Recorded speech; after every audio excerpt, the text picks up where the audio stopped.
কি ইংরেজি লেখার জন্য ইংরেজি গ্রামারের রুল মুখস্থ করছো? কিন্তু আমি করি না। কিন্তু ঠিক কী কী কারণে আমি ইংরেজি গ্রামারের রুল মুখস্থ না করে স্বচ্ছন্দে লিখতে পারি, জেনে নেব তার কারণগুলো এই ভিডিওতে। হ্যালো ফ্রেন্ডস, চলো কারণগুলি একে একে দেখে নিয়ে যাক। প্রথম যে কারণটা, সেটা হচ্ছে একটা বিষয়কে বোঝা যে গ্রামার রুলস হলো একটা ম্যাপ, কিন্তু লেখা হলো একটা যাত্রা। অর্থাৎ আমরা যদি শুধু ম্যাপ দেখতে পারি কিন্তু কখনোই আমরা গন্তব্যে পৌঁছাতে পারবো না। আমাদের মধ্যে অনেকেই এমন হয়ে থাকে যারা শুধু রুলস নিয়েই সারাক্ষণ চর্চা করতে থাকে, কিন্তু সেটার অ্যাপ্লিকেশান নিয়ে একটুকু চিন্তিত থাকে না। তো সুতরাং আমাদের বুঝতে হবে, তুমি যদি শুধু ম্যাপই দেখতে থাকো তাহলে গন্তব্যে পৌঁছাতে পারবে না। এর ফলে কী হবে, টেন্স, ভয়েস, নারেশন মুখস্থ হবে, কিন্তু লিখতে গেলে আটকে যেতে হবে। তাহলে উপায়, সুতরাং সমাধান কি, রুল মুখস্থের সাথে রোজ একটু করে লিখ। এবার দেখে নিয়ে চলো সেকেন্ড কারণ।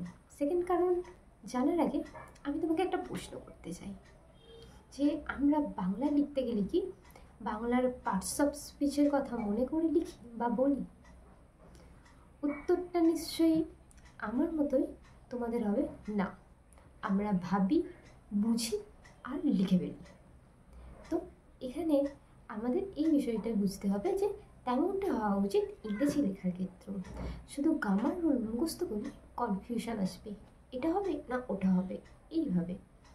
তাহলে আমাদের করণীয় কি, বোঝা কনটেক্সট অনুযায়ী। কনটেক্সট ওয়াইজ বোঝা মানে যে বিষয়ে আমরা লিখতে চলেছি সেই বিষয়টাকে ভালো করে বুঝে নেওয়া, তা ব্যাকগ্রাউন্ড বুঝে নেওয়া, তার বিভিন্ন দিক বুঝে নেওয়া।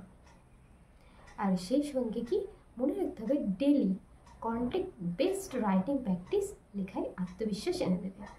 অর্থাৎ আমরা যদি এই একটা লেখা গ্রামারের রুলসের সাথে বুঝে প্লাস তার কন্টেক্সট বুঝে ডেলি প্র্যাকটিস করি, তাহলে সেইটাই আমাদের মধ্যে লেখার আত্মবিশ্বাসটা এনে দেবে। এরপর আমরা দেখে নেব third main reason, the most important one, আমার write first then fix method. এটা ঠিক কীরকম? এই মেথডে আগে লেখো ভয় না পেয়ে, পরে ঠিক করো বুঝে শুনে। সিম্পল বিষয় যে প্রথমে তুমি যখন সামান্য গ্রামারের রুলস মুখস্থ করলে সেটাকে অ্যাপ্লাই করতে হবে, কনটেক্সট বুঝে অ্যাপ্লাই করতে হবে। তুমি কখনোই লিখতে শুরু করতে পারবে না সাহস না পেলে ভাষা শিখবে কী করে। তো এখানে সেটাই বলছি, তুমি কখনোই লিখতে শুরু করতে পারবে না যদি তুমি শুধু গ্রামারের রুলস পুরোপুরি মুখস্থ হবে তারপর শুরু করবো এই বিষয়ের মধ্যে আটকে থাকো। এখানে তাই জন্যই বলো যে সাহস না পেলে ভাষা শিখবে কীভাবে। তাহলে সমাধান কি, আগে লিখতে শেখো, তারপর এডিট করে গ্রামার মেলাও, যে গ্রামাটিক্যাল এরর কোন কোন পোর্শনগুলো, শুধু সেই জায়গাগুলো ঠিক করে নাও, তাহলেই তো মিটে যায়। পুরো গ্রামারের রুলস মুখস্থ করার কোনো দরকার নেই, তাই না?